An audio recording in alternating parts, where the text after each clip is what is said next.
இப்போ இந்த செகண்ட் ப்ரெமிஸான யூனிவர்ஸ் பிகான் டு எக்ஸிஸ்ட், இந்த பிரபஞ்சம் எக்ஸிஸ்டாக துவங்கியிருக்கா அப்படின்றத நம்ம இப்போ பார்க்க போகிறோம். அதை நம்ம பார்த்துட்டோம் அப்படின்னாலே தேர்ட் ப்ரெமிஸை நம்ம ப்ரூவ் பண்ணிடுவோம். ஸோ செகண்ட் ப்ரெமிஸு, இந்த பிரபஞ்சம் ஃபைனைட் ஆனதா, ஒரு ஸ்டார்டிங் பாயிண்ட்ல தான் வந்திருக்கா, இல்லைனா இன்ஃபைனைட் என்டர்டேக் இருக்குதா அப்படின்றதுக்கு. ஸோ இதை வந்து ஐன்ஸ்டீன் ஆரம்பத்தில் இந்த யூனிவர்ஸ் வந்து ஒரு ஸ்டெடி ஸ்டேட் அதுக்கு ப்ரூவ் பண்ண ட்ரை பண்ணும்போது ஜென்ரல் தியரி ஆஃப் ரிலேட்டிவிட்டியை கொண்டு வரும்போது அவர் அதுக்கு ஒரு கான்ஸ்டன்ட்டை போட்டு அந்த ஃபார்முலாவை கிரியேட் பண்ணுறாரு. அந்த மாடலை ப்ரப்போஸ் பண்ணாலும் லேட்டரா எட்வின் ஹப்பலோடைய டெலிஸ்கோப்ல இந்த யூனிவர்ஸ் எக்ஸ்பேண்ட் ஆயிட்டு இருக்குன்ற பாயிண்ட் ப்ரூவ் ஆனதுக்கு அப்புறம் ஐன்ஸ்டீன் தன்னுடைய தவறை ஒத்துக்கிறார். இந்த பிரபஞ்சம் எக்ஸ்பேண்ட் ஆயிட்டு இருக்கு, இந்த யூனிவர்ஸ் விரிவடைஞ்சுக்கிட்டு இருக்கு அப்படின்றத இந்த உலகிற்கு ஃபர்ஸ்ட் போஸ்டலேட் பண்ண சொன்னவங்க வந்து அலெக்சாண்டர் ஃப்ரைட்மேனும் ஜார்ஜ் லெமேட்டரும்.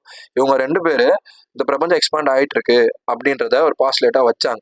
ஆனா அதை எவிடன்ஸ் பேஸ்டா எட்வின் ஹப்பல் வந்து ப்ரூவ் பண்றாரு. இப்போ எட்வின் ஹப்பல் வந்து என்ன பண்றாருன்னா, அவருடைய டெலஸ்கோப்ல அவர் வந்து பிரபஞ்சத்தை பார்க்கறாரு. பார்க்கும்போது ஒவ்வொரு ஸ்டார்ஸும் அது தள்ளி போயிட்டு இருக்கு, அது விரிவடைஞ்சுக்கிட்டு இருக்கு, அது நெருங்கல, அதை விட்டு தூரமாயிட்டு இருக்கு, இந்த பூமியை விட்டு தூரமாயிட்டு இருக்கு அப்படின்றத அவர் பார்க்கறாரு. இதை அவர் ஸ்பெக்ட்ரோமீட்டர் மூலமா போட்டு காட்டுறாரு. ஒரு லைட்டோடைய ஒரு ஸ்பிரிசம்ல 7 கலர்ஸ் இருக்கிற மாதிரி அந்த ஸ்பெக்ட்ரோமீட்டர் நம்ம அப்சர்வ் பண்ற லைட்டு எவ்வளவு தூரத்துல இருந்து வருது, எந்த வேவ்லென்த்ல இருந்து வருது அப்படின்றத பார்க்க முடியும். ஸோ அப்படி அந்த டெலஸ்கோப்ல பார்க்கும்போது அவருக்கு தெரிய வருது, அந்த தூரத்துல இருந்து வர ஸ்டார்ஸ் எல்லாமே ரெட் ஷிஃப்ட்ன்றதை காட்டுது. ரெட் ஷிஃப்ட் அப்படின்னா ரைட் சைட்ல எந்த ஷிஃப்ட்லாம் இருக்கோ அதெல்லாம் ரெட் ஷிஃப்ட், லெஃப்ட் சைட்ல எதெல்லாம் ஷிஃப்ட் ஆகுதோ அதெல்லாம் லெஃப்ட் ஷிஃப்ட். ஸோ ரெட் ஷிஃப்ட்ல அவர் என்ன சொல்ல வர்றாருன்னா, அதை அப்சர்வ் பண்ணும்போது எல்லாமே ரெட் ஷிஃப்ட் ஆகுது. ஸோ பிரபஞ்சம் எல்லாமே தள்ளி போயிட்டு இருக்குன்றது வருது. ஸோ பிரபஞ்சம் ஸ்டேபிளா இருந்துச்சுன்னா ஷிஃப்ட் ஆகாம சென்டர்ல வரும். பிரபஞ்சம் நம்மள பூமியை நோக்கி நெருங்கிட்டு இருந்துச்சு அப்படின்னா ஷிஃப்ட் எல்லாமே லெஃப்ட்ல வரும். ஆனா இங்க ஷிஃப்ட் எல்லாமே ரைட் சைட்ல வருது. அப்போ பிரபஞ்சம் விரிவடைஞ்சுக்கிட்டு இருக்கு அப்படின்ற மிகப்பெரிய ஒரு கண்டுபிடிப்பை வந்து கொடுக்குறாரு. ஸோ இதை வச்சு யூனிவர்ஸ் எக்ஸ்பேண்ட் ஆகுது அப்படின்றத சொல்றாரு. மேக்ஸ் ஃபார்முலா வச்சு ரிவர்ஸ்ல போய் பிரபஞ்சத்தை ஒரு ஸ்டார்டிங் பாயிண்ட் இடத்துக்கு போய் இதுக்கு ஒரு துவக்கம் இருக்கு அப்படின்றதுக்கு போறாங்க. ஸோ இந்த ஸ்டார்டிங் பாயிண்ட்டுக்கு வந்துச்சு அப்படின்னா இந்த ஸ்டார்டிங் பாயிண்ட்ல இருந்து தான் இது அத்தனையும் வந்திருக்கும் அப்படின்றத சிங்குலாரிட்டி அப்படின்றத சொல்றாங்க. சிங்குலாரிட்டினா இந்த பிரபஞ்சம் விரிவடைஞ்சு இருந்துச்சு, அது ஸ்டார்டிங்ல அப்படியே ஒரு எக்ஸ்பேண்ட் ஆகி போயிட்டு இருக்கு. நம்ம ரிவர்ஸ்ல போனோம் அப்படின்னா ஒரு ஸ்டார்டிங் பாயிண்ட் வரும். அது ஒரு பாயிண்ட் கிடையாது, அது ஒரு ஹைலி கம்ப்ரஸ்டு ஸ்டேட்ல அது இருந்துச்சு. அப்போ அது விரிவடையும் போது தான் இந்த ஸ்பேஸு, டைமு, இந்த கேலக்சிஸ் எல்லாம் வந்து படிப்படியாக காலங்களில் வந்து அது வந்து வெளியே வந்துச்சு, டைம் ப்ரோக்ரஸாக வெளியே வந்துச்சு அப்படின்றது வந்து இந்த எக்ஸ்பேண்டிங் யூனிவர்ஸ் கான்செப்ட்ல இருந்து பிக் பேங்குன்ற ஒரு இதை வந்து அடையிறாங்க.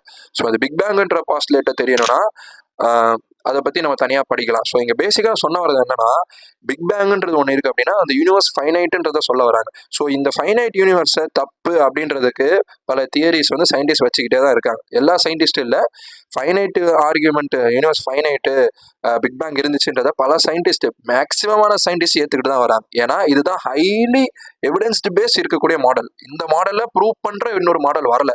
ஸோ அதை நல்லா தெரிஞ்சுக்கோங்க. ஸோ அந்த ஸ்ட்ரிங் தியரி, இந்த சைடில் ஒரு ஸ்டெடி ஸ்டேட் தியரி, அந்த சைடில் ஒரு குவாண்டம் ஃப்ளக்சுவேஷன் தியரி, அப்படி எப்படின்னு பாப் அவுட் ஆகுதுன்னா யூனிவர்ஸ் டிஸ்ப்ரூவ் ஆயிடுச்சுன்னு நினைக்க வேணாம். இதை டிஸ்ப்ரூவ் பண்ணுறதுக்கான மிக முக்கியமான மாடல் வரல. ஆனால் குவாண்டம் ஃப்ளக்சுவேஷன் அதுக்கு ஒரு மாடலாக வைக்கிறாங்க. குவாண்டம் ஃப்ளக்சுவேஷன் வச்சு என்ன சொல்கிறாங்க அப்படின்னா, யூனிவர்ஸ் வந்து நத்திங்லேருந்து சம்திங் ஆச்சு அப்படின்றத சொல்கிறாங்க. குவாண்டம் ஃப்ளக்சுவேஷனை பற்றி தெளிவாக பார்க்கணும் அப்படின்னா அதுக்கு ஒரு வீடியோ பேசலாம், தேவைப்பட்டா சொல்லுங்க. இப்போ என்ன சொல்ல வரோம் அப்படின்னா, குவாண்டம் ஃப்ளக்சுவேஷன்லேருந்து வந்துச்சு அப்படின்னு நத்திங்லேருந்து வந்துச்சுன்னு சொல்லக்கூடிய இவங்க ஒரு எம்டி வேக்யூமை வந்து கிரியேட் பண்ணுறாங்க.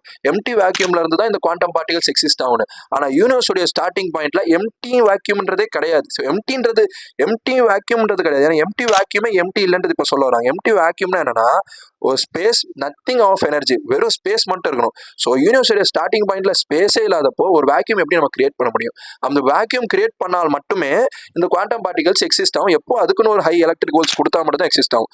ஸோ ஸ்டார்டிங் பாயிண்ட்ல ஸ்பேஸ் இல்லை, ஒரு எக்ஸிஸ்ட் ஆகிறதுக்கான பார்ட்டிகல்ஸ்க்கான பாசிபிலிட்டியே இல்லை. ஒரு ஹைலி கண்டென்ஸ் ஸ்டேட்ல பார்க்கவே முடியாத, ஸ்பேஸ் இல்லாத, நமக்கு அறிவுக்கு அப்பாற்பட்ட அந்த பாயிண்ட்ல நம்ம ஒரு எம்டி வேக்யூமை கொடுக்கறதுக்கு சாத்தியமே இல்லை. அப்போ குவாண்டம் ஃப்ளக்சுவேஷன் எப்போ பொருந்தும் அப்படின்றது ஸ்டார்டிங் பாயிண்ட்ல இல்லை, இந்த யூனிவர்ஸோடைய அடுத்தடுத்த வளர்ச்சியில நமக்கு பொருந்தும். ஸ்டார்டிங் பாயிண்ட்ல அந்த யூனிவர்ஸ் எப்படி எக்ஸிஸ்ட் ஆச்சு அப்படின்றது, எப்படி வெளிவடைச்சு அப்படின்றத first law and second law of தெர்மோடைனாமிக்ஸ்ல இருந்து நம்ம தெரியலாம்.